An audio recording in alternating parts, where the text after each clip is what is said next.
Hello, everyone. You are listening to Those Are the Girls with Mallory and Friends. I'm Mallory, and me and you, are changing culture and bringing back traditional values.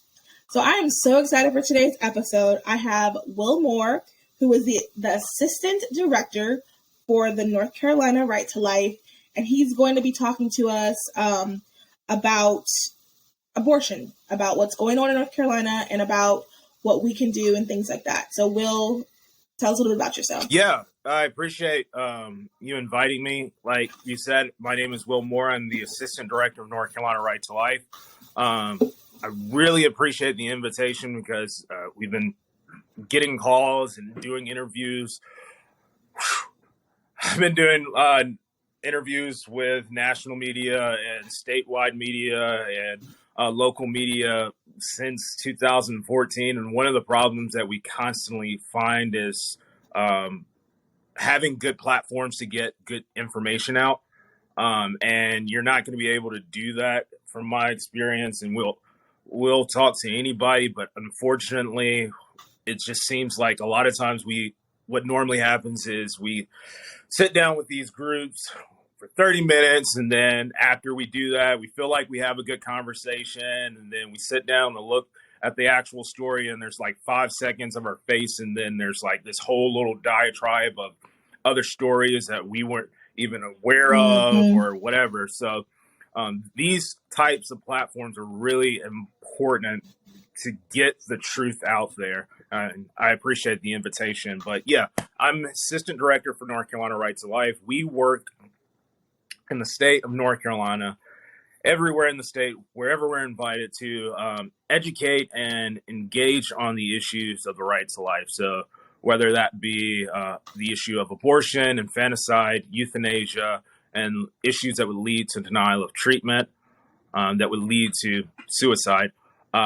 We are heavily engaged, and yeah, thanks for the invitation. Yeah, thank you so much for coming on. And everyone, stop what you're doing and go ahead and share this episode. Seriously, and while you're at it, go ahead and leave a review because it's going to be a really good one. And I just want to say, like, this is really important for us to hear the truth and for us to get the full story and understand what is going on in our country as well as North Carolina. And I want to also say, we're going to start off kind of on the macro about what abortion is, what it's not. We have already done a debunking episode, and we've done another episode just talking about what has happened. I'll link those, but we're going to get into those and maybe even repeat some of the same things so that the information gets out, because that's the biggest hurdle we're facing right now is just there's so much misinformation. And you guys know I've been saying this for like 2 weeks. It's driving me insane. And then we're going to go to the micro that affects North Carolina specifically, because that is where I live. But this information is still going to be beneficial for you if your state has a similar setup, or also to the surrounding states of North Carolina, because people are going to be coming from South Carolina, Georgia, Tennessee to North Carolina, and you want to know how to pray. You also want to know like how to help people in North Carolina, because we're also going to need a lot of help. I was at Love Life last week, and they were saying that they're going to need 80 more Sidewalk Advocates, 80. And this is in Charlotte, and it's only at one facility. Not even, there's 3 other ones. I don't know how many of those need specifically, but the one in Love Life needs 80. So we're going to need lots of help and prayers and things like that. So we're going to go over all that stuff. But yeah, so let's get started. The first thing we want to talk about is what exactly is abortion? What constitutes an abortion? Yes, so that is an amazing question, because over the past couple of weeks, there's been a lot of conflation between abortion, miscarriage, stillborns, ectopic pregnancies. So it's important for the public and pro-lifers to know that when we talk about abortion, we are talking about the intentional killing of the unborn. We're talking about situations where both the mother and the child's life can be saved, but because of decisions being made, the child's life is being electively killed.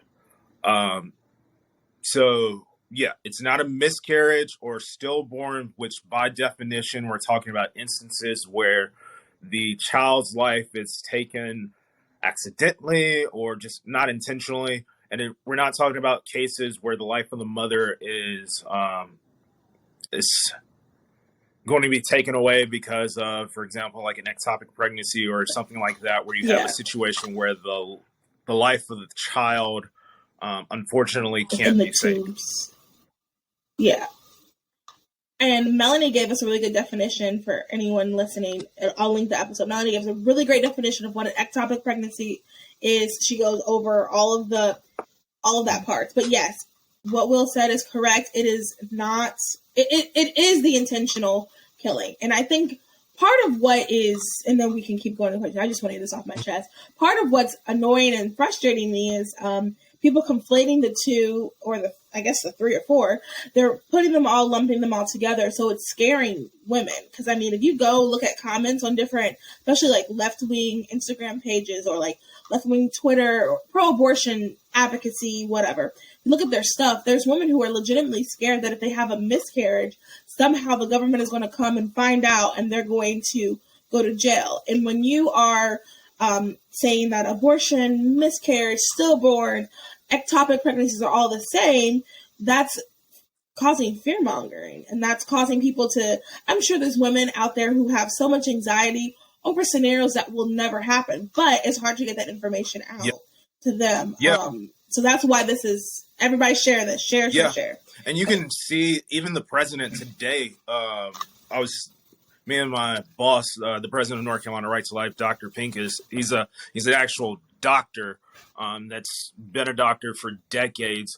And we talked to OBGYNs and other doctors on a regular period. We were sitting there listening to President Joe Biden talk about that one instance where what if a child is miscarried and the doctor would be afraid to actually do anything because of the ruling that overturned Roe v. Wade or something like that. And we were all both like, what are you talking about? Like, it doesn't make sense. Even in the practice of true medicine, the actual intentionality has to be taken into account. So if you're actively killing the child when the child could be saved and it's not any harm to the mother, we're talking about an actual abortion. So yeah, it's interesting, and it goes all the way at the top where the president of the United States are saying things that are not true, but this isn't new for Joe Biden. Yeah.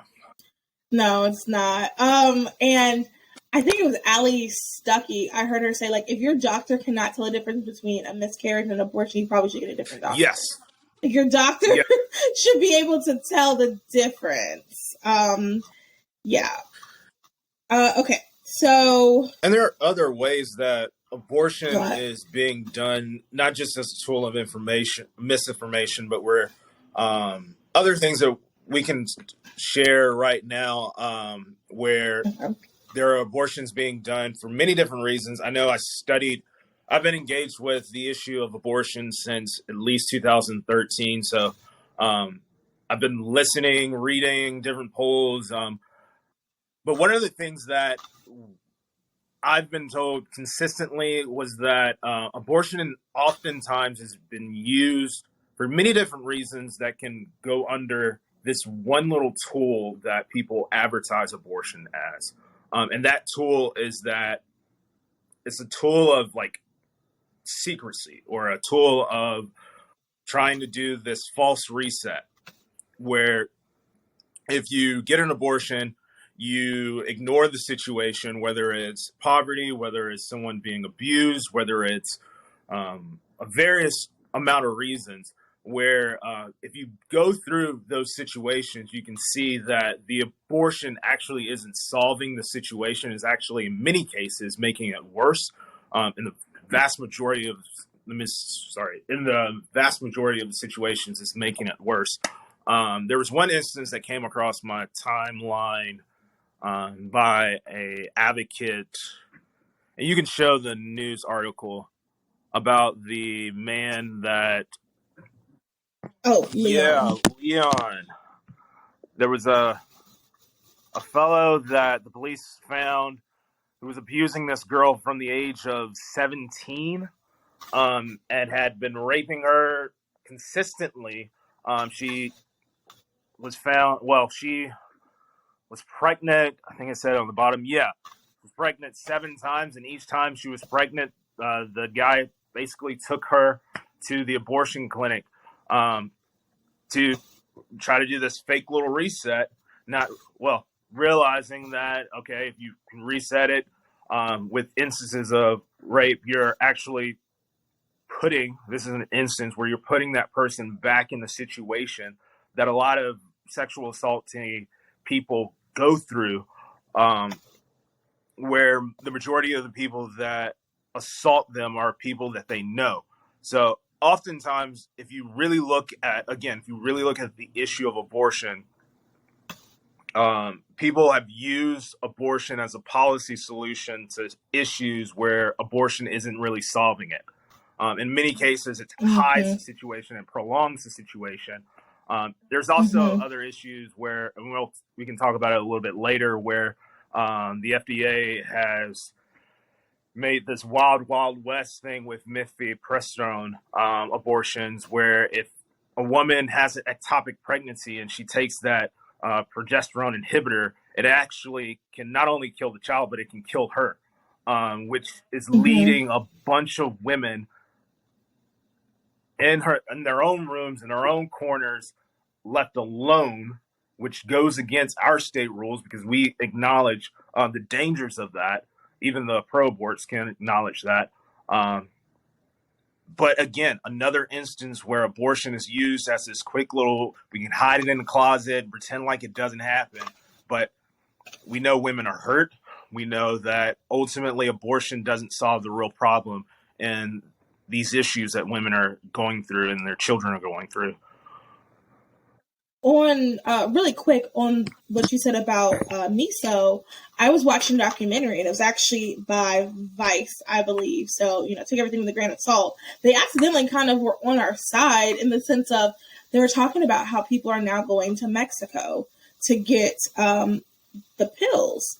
And they went to 2 different shops, 2 different pharmacies, because in the particular town they went to in Mexico, there was pharmacies everywhere. And they are selling them like $60. Like, just here, take one.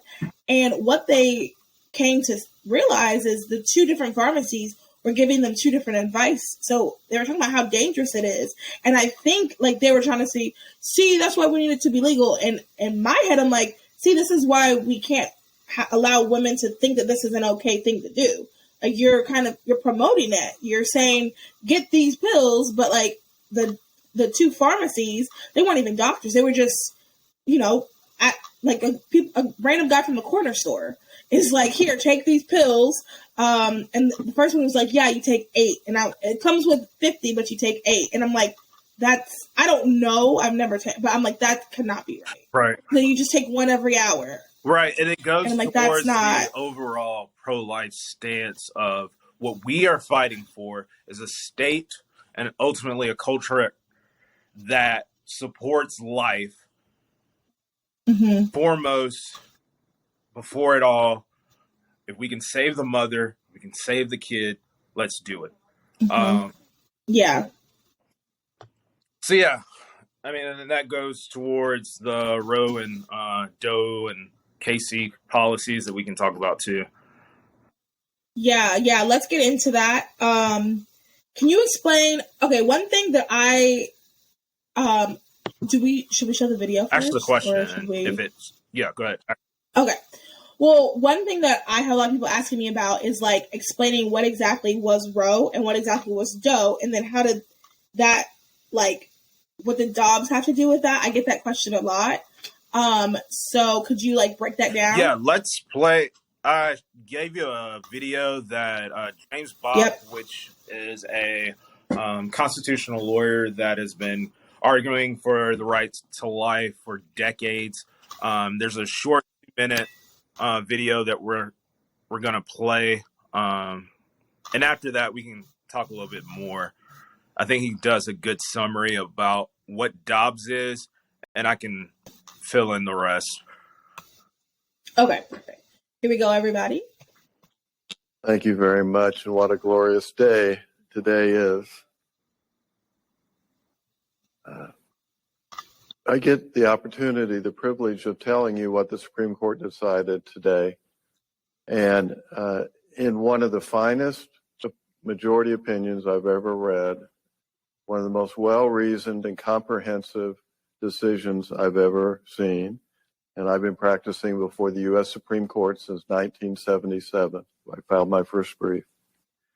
Justice Alito overturned Roe v. Wade and Casey, and did so explicitly and from the top in an opinion that has no ambiguities, no contingencies, no question marks, because they laid it out perfectly. Of course, most of the decision is their reasoning, and their reasoning is that Roe v. Wade and Casey were wrongfully decided, that had no basis in the Constitution or in law, were wrongly justified and explained in both Roe and Casey on numerous grounds. And second, that stare decisis, which starts with whether the decision was wrongfully decided in the first place, they said that there is no justifications under stare decisis to uphold Roe v. Wade and Casey, even though they were wrongly decided. Most importantly for all of us, so there is no constitutional right to abortion in the United States Constitution, period, end of stop.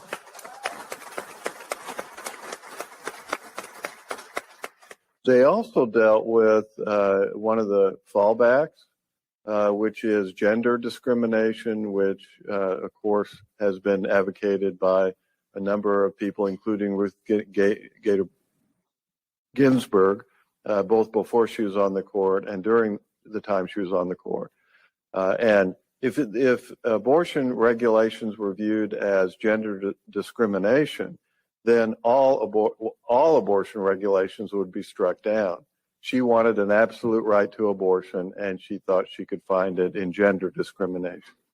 However, the U.S. Supreme Court twice, when Roe v. Wade was holding sway, rejected the gender discrimination argument against regulations on abortion, and the court explicitly reaffirmed those precedents in this decision. So the court also took away at the same time the principal fallback argument that the abortion lobby has been using and would be using to attack any abortion regulations. Okay, so that was a good explanation. I think one of the things that we have to know about Roe v. Wade in regards to how we move forward, and especially in understanding our position as pro-lifers in regards to Dobbs, is that Roe v. Wade and the companion case, Doe v. Bolton, for decades has been this policy flag for pro-abortion people to fight for and actually have abortion on demand. So abortion for any reason in all 50 states, including its territories, just for any reason up until birth. Then in 90... And I don't think people understood that. I don't think people understood that that's what Roe did. Yeah. And then in 92, you had Casey versus Planned Parenthood, which allowed us to look a little bit further into what the actual state's interests could be in regards to moving more incrementally and moving, just seeing what kind of rights that states had to protect the right to life, given the undue burden that was falsely put in by Roe v. Wade and then reaffirmed by Casey. So that's been going on. I think it's important, and there have been other Supreme Court cases that have happened since then about parental rights. I think Kelly Ayo did a case on that. There was another one that dealt with partial birth abortion that had a national ban. And there were a couple other ones. Dobbs, what pro-lifers have to understand is that Roe for them, the reversal of Roe doesn't mean the exact same for us, or the inverse, the complete inverse. And that now that Roe v. Wade is overturned, it doesn't mean that now all life that can be protected will be protected, which means that we still have a lot more work to do. We can't uphold Dobbs like they uphold Roe and say, hey, Roe was law of land, or Dobbs is law of land now. Now we can protect all life. Like, we still have to propose laws. We still need to do other things to make sure that every life that can be protected in the United States, and ultimately in North Carolina too, because it's in the United States, can be protected. So that's very, very important, because I know a lot of people celebrate it. This has been a major hurdle that pro-lifers have been running into year after year after a conversation. Running up that hill.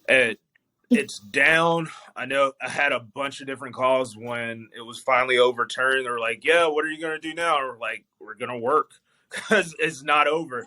It's nowhere near. Someone told me, congratulations. Someone was like, congratulations, you did it. And I was like, yes and no. Yeah. Like, it's still a lot more to be done. I was talking to a news person. They called and they were like, oh, are you guys going to do anything? And we're like, we're going to work. And you were like, well, you're not going to celebrate? We're like, no. We're like, you're not even going to have a pizza party? Like, a pizza party? Like, oh, Roe is over what? I'm like, no, because our position is still the same since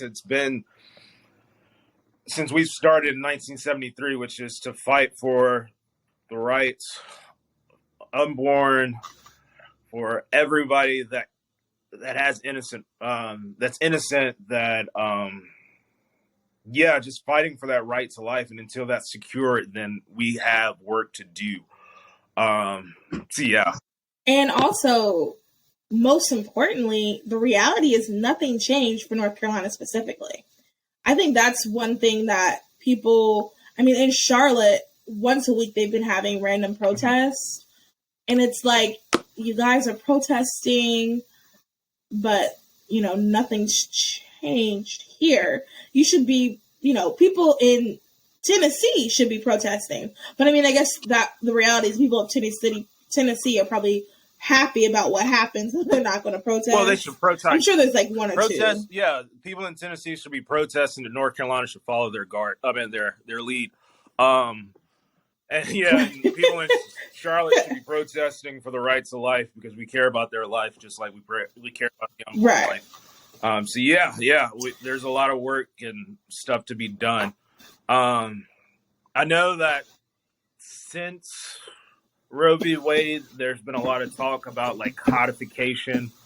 Let's talk a little bit about that really quick. So on the federal level, there have been different ways that they've tried to do that, because even people that were super pro-abortion, like Jim was saying with Ruth Bader Ginsburg, she didn't agree with the ruling of Roe v. Wade, even though she was for abortion. And like he was saying that she believed that there was a discriminatory clause that the Supreme Court disagreed with.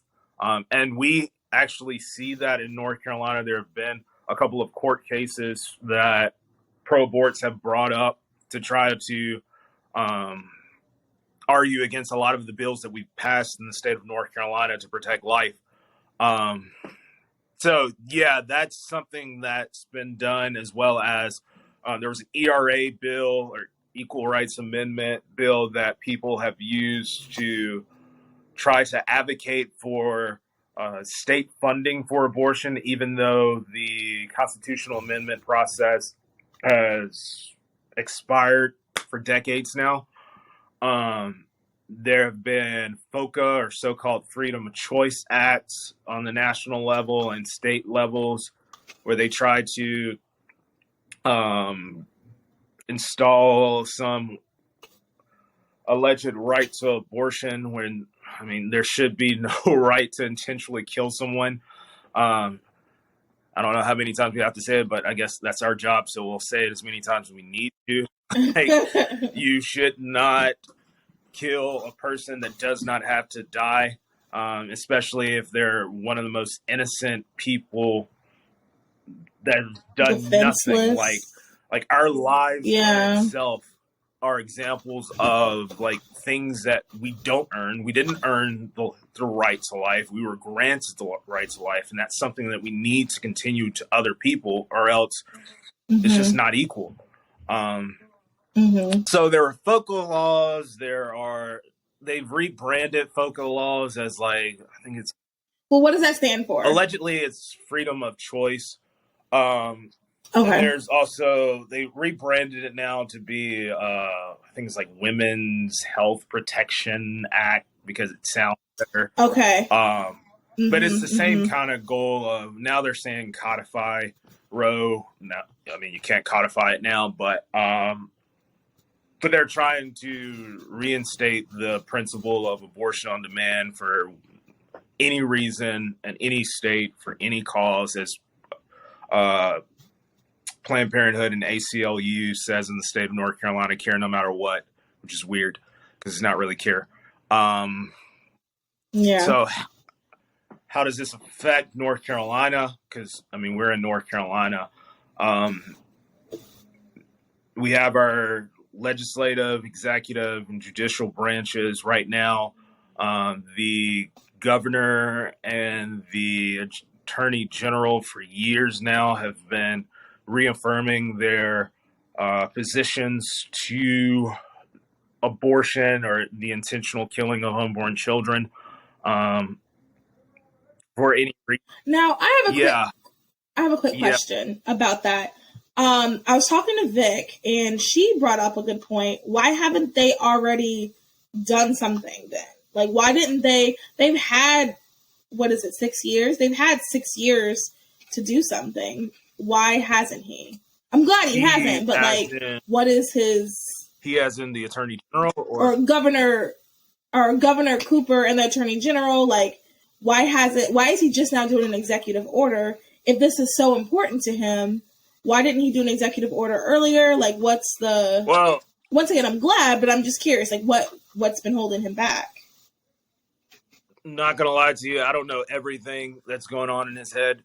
Most people probably don't. From my understanding, I've been looking at him for a while. I know, like, there was a time where he had conscious decisions to protect the rights of the unborn. For example, he fought for parental consent, not just parental notification, when he was in the North Carolina Senate back in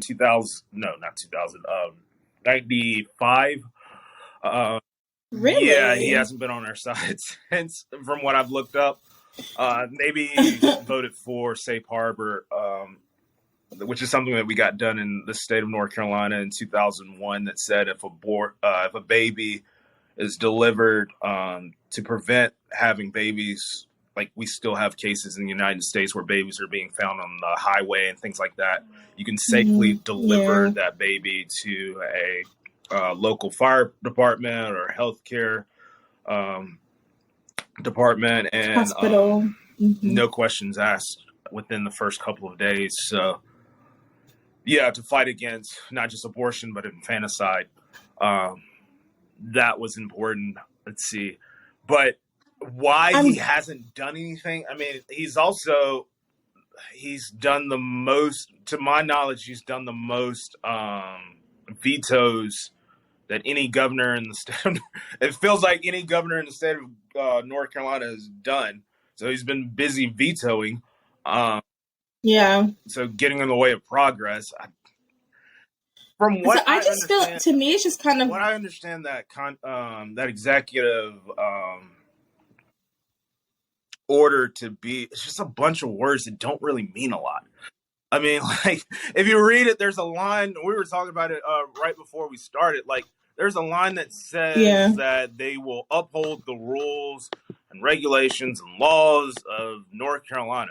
Well, there was a law that we passed years ago that said in the state of North Carolina we should protect babies at least until 20 weeks, and they're not going to enforce that because, again, when the law favors their side or their philosophy of killing babies intentionally that don't have to die, they'll be for it. But when it goes against their interest and the industry that backs them, they'll fight tooth and nail. Yeah. I think personally, and I was talking to her a little bit about this. I think like it's a bargaining tool because this is something really good for Jeff Jackson. I don't know if you're following Jeff Jackson. Jeff, he's running in the 14th, the new 14th, is a really good tool for them to use. Vote for me. We're going to protect your abort, as opposed to actually doing something that he would say is in his favor. I think it's just an example of like a politician kind of like dangling carrots to get money and to get supporters and to keep you voting. Yeah. Like if you keep your base angry, they're going to vote for you. They're going to donate to you because they don't want this to happen. Because if you actually do something, there's nothing for them to be angry about. They're using it as and there's been tons of articles nationally and people, even pro-aborts, just upset over the whole situation. Oh yeah, like, hey, there's a lot of fundraising letters coming to me right now, and I voted for you, and all this kind of stuff. Where, it's Jeff Jackson and a bunch of other people, the Josh Steins of the world and the Coopers of our state. They're using it, like you're saying, they're using it for fundraising. They're using it because they have allies and they're backed by an abortion industry. Like we were saying, I mean, when the abortion industrial complex. Yeah, like when Cooper signed or whatever had his press release, like it wasn't just the local Planned Parenthood right beside him as he did it. Like the national president was right there to his like left or right. You can go to North Carolina Rights to Life's latest blog post, and you can see the picture. Like they're right beside each other, hand in hand. Hand them money, I guess. Now, do you is a little bit more accurate description. Really quick. Do you think that maybe North Carolina has been marked as like an abortion, I guess the Southern abortion capital, because we're the South and we're kind of the only state below the Mason-Dixon line that doesn't have really strict abortion rules. So do you think that Planned Parenthood is going to be kind of trying to put money into the governor's race, or not the governor, to the Senate race for sure? I need everybody here to vote. Giving honor to Senate, being as transparent as possible. We do have protections in the state of North Carolina. It is not as strong as we would want it at all. There needs to be more protections for the unborn as well as the mother and etc. But the abortion side has used North Carolina in the past. Like we were talking about there in Latrobe, there are constant cars that are coming up. They're not just from Charlotte. They're coming from South Carolina. They're coming from Georgia. And they've always come from those areas. Back in the day when I graduated from college and Cecile Richards was the president of Planned Parenthood. They planted a Planned Parenthood like feet away from the Biltmore estate so that people could drive over from Tennessee. And in Greensboro, where I am right now, we normally see cars not just from the area, but from Danville and Martinsville. So North Carolina has always been a place where people have traveled to get an abortion, but it shouldn't be. Especially because when we're talking about abortion, again, we're talking about the intentional killing of babies that don't need to die. And I don't know, like North Carolina, our tradition leads with freedom and becoming more of a perfect state. Like when it comes to the Declaration of Independence, like we're the first state to move away. Mecklenburg County had a Declaration of Independence before the United States. Like when it comes you're right. Or like when it comes to our toast, our state toast says we are the state, the Old North state, where the weak grow strong and the strong grow great. Like, it's important for us, in order to fulfill that and actually celebrate what makes North Carolina great, we have to protect the most innocent.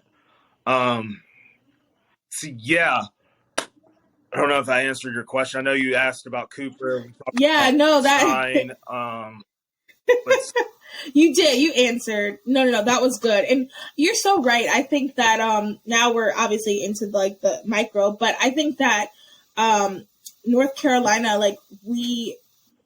the laxer rules in regards to protecting the preborn go so against who we are. It's so against what we stand for. And I think those of us, especially, there's definitely more pro-lifers in North Carolina than not. And I think that we should be standing up. We should be saying something. We should be causing, what is Alex, a respectful ruckus. We should be doing something. We should be using our voice, because your voice can make a difference. And right.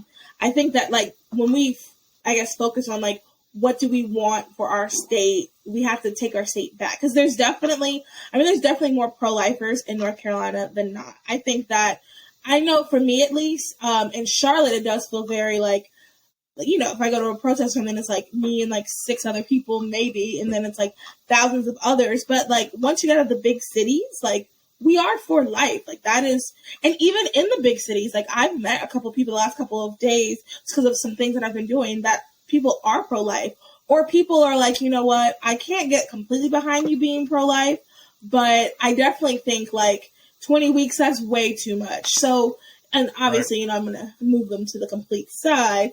But my point being, there's tons of people who are on our side. We just have to start doing voting. We need to start voting. We need to start encouraging our representatives to create policies that support that. So are there any that have, what has happened so far policy-wise in North Carolina? Yeah, that's what I was about to say. To protect the preborn. We're on the same mindset, because it also speaks towards the fact that what our heritage is, if you look at what we've been able to do, even before Dobbs came, in the meantime, there's a little known secret to the pro-life success.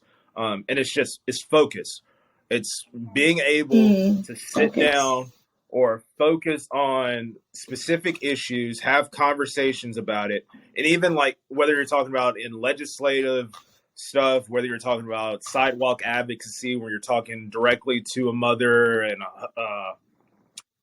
a father and a significant other, friend, about, okay, what's going on? Having that focus is important, because if you can speak directly to the causes and the concerns that people are having, you can actually advocate for life effectively.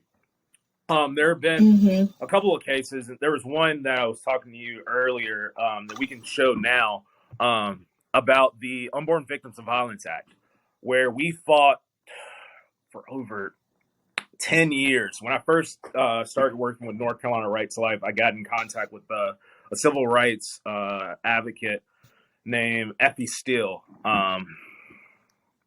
She had a similar case, just like the guy that we're going to play now. This one? Well, that will work too. This is a case that she shared, that she also experienced, and we can play it. Okay. How many people do not know that this is not a law? He's talking about an unborn victims bill. Blaine's 22-year-old pregnant daughter was killed in Raleigh last June, but when her killer is caught, they'll only face charges for Jenna's murder. Why are we one of the only 14 states left in the country that don't have this law? They need to look at it. They need to read it. They need to understand it from a personal perspective. Blaine took his message Saturday to the Conservative Leadership Conference in Greensboro. He's working with lawmakers to get a bill introduced. What we're hoping to do in the short session is to put North Carolina in line with the other 39 states and have an unborn victims bill, which punishes people who murder pregnant women in North Carolina. Falwell says too many pregnant women in our state have fallen victim to this type of crime.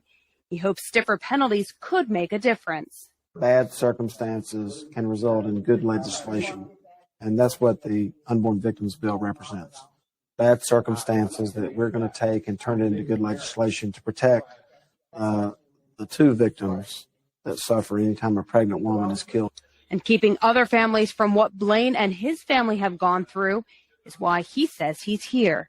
I mean, we had 3 pregnant women killed in 2007, one including my daughter.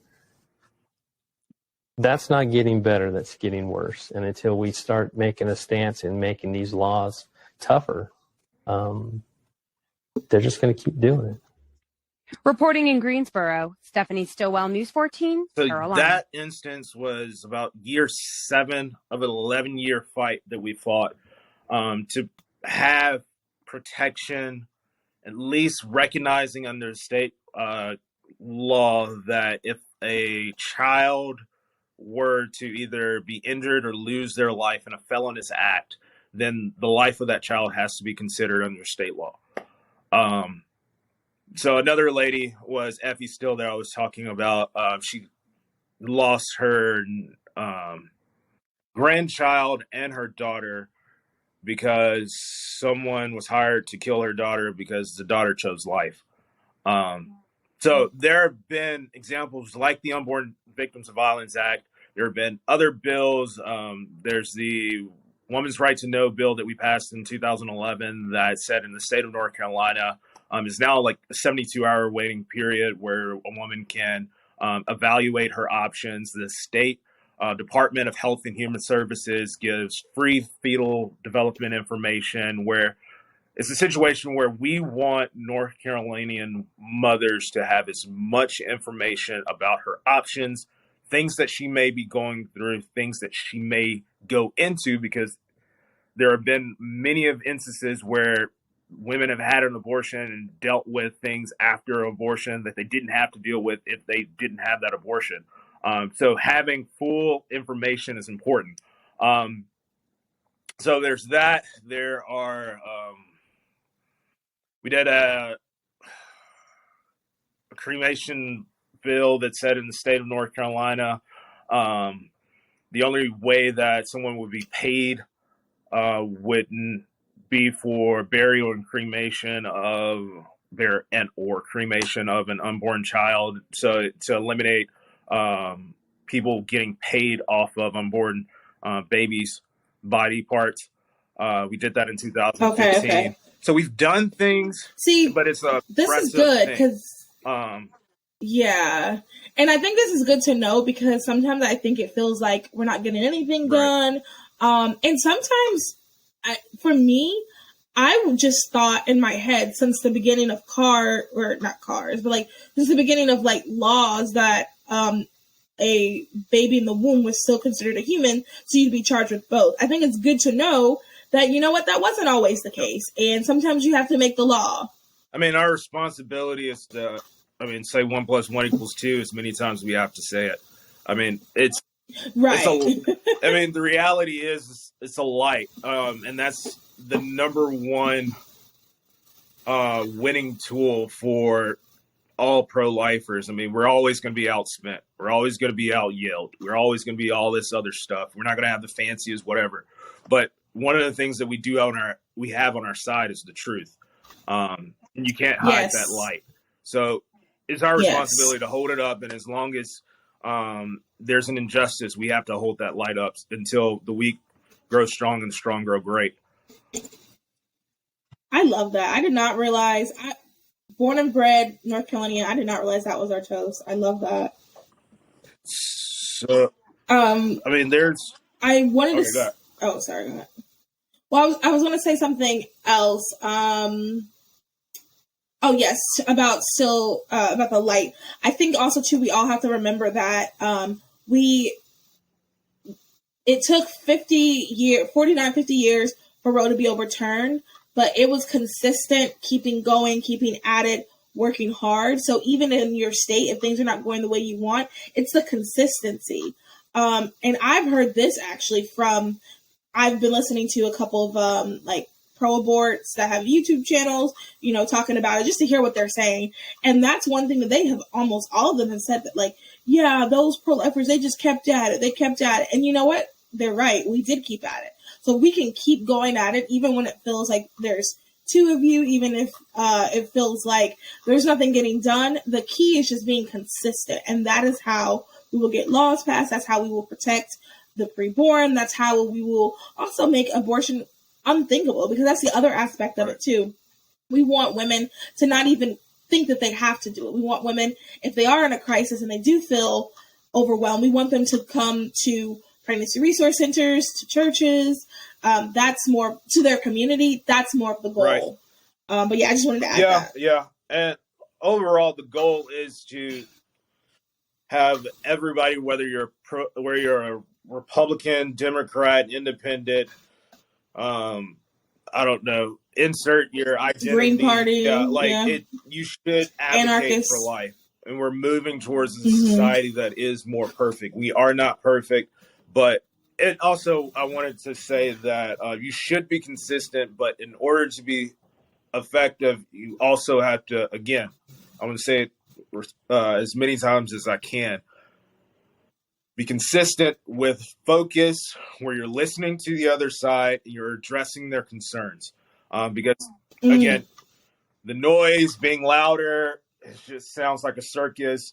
And you're not a part of the circus. We're a part of being effective. So it is important to listen, try to address people from their side, because, I mean, if you just say 1 + 1 = 2, 1 + 1 = 2, it can get tired. Like, actually hear why 1 + 1 doesn't equal 2 to them, and walk with them, because that's what we're called to do.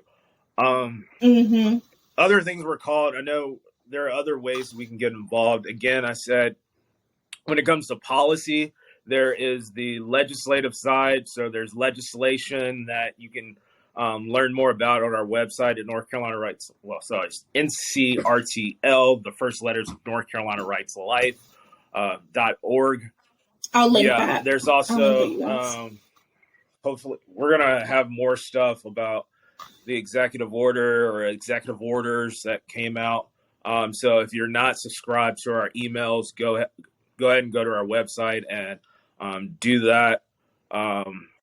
They have a really quick slight plug for you guys. They have a wealth of information to keep up with what's going on legislatively. So you can know, like, who's vote. Also, too, like, something happens. Like, did your representative vote for X, Y, and Z? Should you call your representative and tell them to vote for this? Okay, this is what's on the block. All right, so what happened with this? They do a really good job keeping up. And I think that everybody, I can say North Carolina's Right to Life does that. And I think if you are listening in another state, definitely look to see if your Right to Life is, I would assume every Right to Life does something like that. So I would look and try to at least be plugged in, because you want to know when things are on the docket. You want to know because you want to know, A, how to pray, and B, you want to know, like, I know in South Carolina, we've taken some students. I don't even work with Students for Life. I've helped Brooke take some students to testify. So, I mean, to testify in support of a heartbeat bill last year, which was passed, which was great. And I know that it was really cool for them, especially the younger ones, to, like, see, the younger ones, 27, the college students to see that, like, their voice made a difference. So there could be situations like that are going to arise, but it's just good to know what is going on. Because if we're going to make a difference, we have to know what's happening. We can't just twiddle our thumbs. And I understand sometimes, because I get like this too, sometimes it's information overload, but you do need to know what's going on. So, in North Carolina Rights Life, we normally focus on 2 E's, but it's election season, so we have 3 E's, one being elect, another one being educate, and the other one being engage. So it's important, like she said, to know what abortion is, be informed, get engaged. There's other things that we're going to announce very soon about how people can get informed. And the election is very important too. I know you said in South Carolina there's a heartbeat bill. There are a lot. We spoke about how there are other states that have protections for the unborn that we don't. Right now, because of the 20-week gestational amendment not being not being defended right now, there are babies in the state of North Carolina that can fully feel pain being dismembered. There are babies who have fully functioning hearts that can breathe, that can their heart is pumping, that are dying in the state of North Carolina, which is important to state, again, unnecessarily, that don't have to die. Mm-hmm. Over 30,000 babies in the state of North Carolina in 2020 died that didn't have to die. So yeah, that's important to understand where we are in North Carolina. So other ways that we can get involved, not outside of educating yourself and engaging with North Carolina Right to Life and getting involved in policy, there's also your local pregnancy care centers. We have over 90 some in the state of North Carolina. There's a network, LifeLink. There's another organization, the Human Coalition, that's spread out all over the state, have community-run organizations of nurses and churches and just everybody in the community coming together to serve these women. I know the state has devoted around $12 million on top of the dollars that have been given privately by private institutions and individuals. So please get in. Oh, I didn't know that. Please get in contact with your local pregnancy care centers. There are maternity homes that need like if you get involved with maternity homes, it's a little bit harder to volunteer, but it's needed work. They'll take your money. They'll take money. They'll take your donation. Lord knows they need it. It's a lot harder to not just feed them and consult, but actually house them. Because then you have to go into certification of what if they're going with this kind of certification, what if they have trauma, how do you deal with that, and have to be officially certified. So if you are interested in long-term investment in volunteering, there are maternity homes out there as well. And really quick, I just want to add, so with the pregnancy resource centers, you call them pregnancy care centers. I've also heard them as pregnancy help organizations. Either way, with those, $5 a month might not seem like a lot to you, but it'll make a difference for them. I know for myself, this isn't a brag, let's just let you know, I can only do 10. So I do $10 a month to my local one. Find one local to you and really support that one. Because, $10 a month, once again, is not that much. But to me, where I am in my life, we're young professionals. It means something to me. Yeah. So, that $10 a month might not feel like a lot in your head, but it's going to make a difference. It can pay for a myriad of stamps to get mailers out. It can be, there's a lot of things that can go to. And I think if you just make that sacrifice, especially if you call yourself pro-life, if you can just make that sacrifice once a month. I have it on automatic because I'm going to be honest, if I didn't have it on automatic, it probably wouldn't be done. It automatically comes out at the beginning of the month when I get paid, and then that's that. And I think if we can just start doing that, because as I've said numerous times, like, it's community. These pregnancy resource centers, they really do need money. Like, I've never been to a banquet or to one where they give me a tour where they didn't end with, and if you have any extra money, we would really appreciate it. Yeah. Because they do. They're not. Yeah. And even if you don't have the money to give, I can guarantee you every pregnancy resource center in the state of North Carolina needs your help in ways that don't involve money. Like, they need mentors. Yes. They need people that can get involved. Envelope stuffers. Yeah, envelope stuffers. They need people to help staff, because if they don't have dollars for certain things, and you're not going to know until you reach out and say, hey, I'm willing to help out directly. There's also Sidewalk Advocates. I know there's the Sidewalk Advocates for Life and Love Life that go outside of pregnancy abortion clinics on a regular basis and try to do counseling on a regular basis. So yeah, free plug for them. I think the Sidewalk Advocates. Yeah, get involved. Yeah.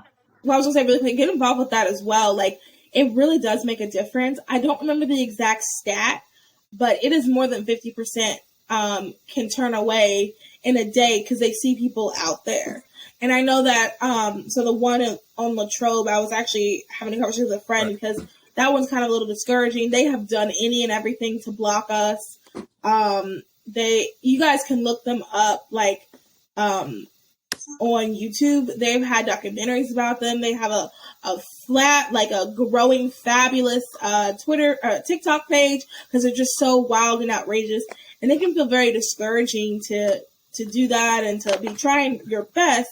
But it is important because even if somebody just doesn't show up for that appointment, like they might, sometimes people will just drive by, and I do wonder, like, where are they going to go in? But then they saw people outside, because that's the other thing too. Your presence out there, not just you offering them, some help, offering them lotion or whatever is in your blessing bag, but just your presence. Some people, I've heard stories numerous times where people are like, God, just give me a sign I'm not supposed to be here. And then there'll be someone literally with a sign that says, like, Jesus loves you or God loves your baby. And then I guess that's the sign. Yeah. And then they turn around. So it's any little bit like that really does And help. encouragement only costs probably the cost of gas. So it's not a donation. It's Yeah. not that expensive. Yeah. But yeah. Yeah. So yeah, there's those institutions as well. I think there's a link on our website when you go to issues, abortion. There are positive alternatives to abortion. And hopefully that's a resource to you guys. There's adoption information, foster information. There are a bunch of different ways to get involved. And if you need help, feel free to fill out the contact form on our website and we'll try to get you plugged in. Yeah. I'm trying to think, is that anything else? We said it already, but I want to make a specific point. Vote, girl. Everyone vote. Like, it is now more than ever. I'm sure we're going to say that for the rest of our life, every election. This is the most important election. I'm sure we're going to say that till we die. But for right now, this is a very, very important election. And I just want to explain something really quick. We see, for example, the Senate race in North Carolina. We see that there's only a handful of people who are that are losing their seat this election, and we saw how the Senate helps pick the justice. Mm-hmm. They voted on that, so we see how important our senators are. So we also see how the Senate also blocked the Women's Health Protection Act. We see how important our senators are. This is very, very important. Especially if you live in North Carolina, everywhere else too, but especially if you live in North Carolina, seriously, consider voting. Like, this is not the time to sit out. If you have questions, we're going to have other things on our website, and we're going to do some episodes about it and things like that. But this is very important. Also too, for our state, legislature, that's important too, because if we can get a supermajority, we didn't really talk about that, but if we can get a supermajority of pro-lifers, we can overturn some of the vetoes. Am I correct? Is that how it goes? If we can get a pro-life majority that's not, pro-life majority, that would have enough to get stuff done, because right now we're not depending on, again, when we set the long-term goal of the pro-life movement is to include everyone. I know a lot of people talk about abolition and things like that, and I know you spoke about Juneteenth on your site. While Juneteenth is a great example of not just the importance of passing laws to do the right thing, but also the enforcement of the law too. So please keep that in mind for the next couple of months. Ted Budd is really good. We have a weird We situation. don't endorse him just yet. Well, Yeah. no, I'm not officially Continue. endorsing him. I'm just telling you. What I know. Nobody's endorsing. Yeah. He's who's running in North Carolina on the Republican spot. Yes. Yeah, but ultimately, I'm not telling you. We've had examples. I'm trying not to get myself in trouble. Yeah, because I can't edit, so take your time. It is important. Yeah, ultimately, my long-term goal is for the issue of abortion to be as controversial as the change of a postal office. Something as easy as, okay, we're doing what? We're protecting unborn life. We're protecting mothers. We're giving support for mothers. Okay, left and right, uniform. I want North Carolina to be just like Louisiana, where the Democrats are pro-life, and leading Democrats are pro-life. That's the goal, whether you're Republican, Democrat, Green, Libertarian, Independent, like the pro-life movement has a spot for you. And you need to sit there immediately. So yeah, I think that's it. Yeah. Thank you so much for coming on. I hope everyone enjoyed this episode. Hope you learned something. I certainly did. And it sounded like that, the TikTok sound. But anyway, I really hope you guys enjoyed this. If you enjoyed this episode, firstly, make sure you share it. And it's also honestly a good episode to share with your pro-abort friends. Kind of, sort of, because it's just good information to have. It's good information to have the truth, especially at the top of the episode where we talked about the difference between an abortion, ectopic pregnancy, and miscarriage and all that. So I think it's just really good to share even with them. But share this with your friends in North Carolina, South Carolina, California, New York, wherever. Share this with your friends. And also, to please rate, review, and subscribe wherever you're listening. It also, that helps this information get out. We talked about earlier how this information is not necessarily getting out to a lot of people. The only way that it will is if we have to do it as a community, as a group. So make sure if you leave a review, it pushes us up in the algorithm. Same if you rate it on Apple Podcasts. So please do that. I think that's it. Everybody make sure you vote 2022. Yeah, I guess that's it. Everybody have a good rest of your day. Thank you for listening. Bye.